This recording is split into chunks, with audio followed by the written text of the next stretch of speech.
जेव्हा तुमचं डोकं दुखतं किंवा तुम्हाला काही दुखापत होते, तेव्हा तुम्ही काय करता? लगेच पेनकिलर शोधता, बरोबर? पण थांबा. तुम्हाला माहीत आहे का?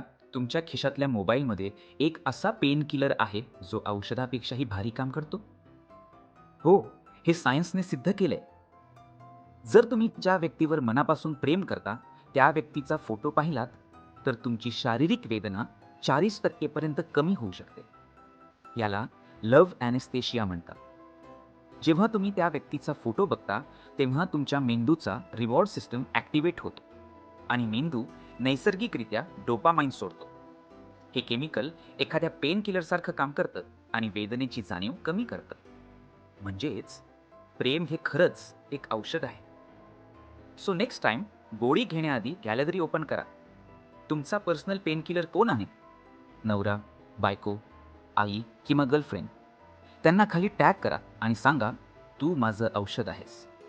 आणि अशाच इंटरेस्टिंग फॅक्ट्ससाठी आत्ताच फॉलो करा. मनाचे खेळ परिस फाउंडेशन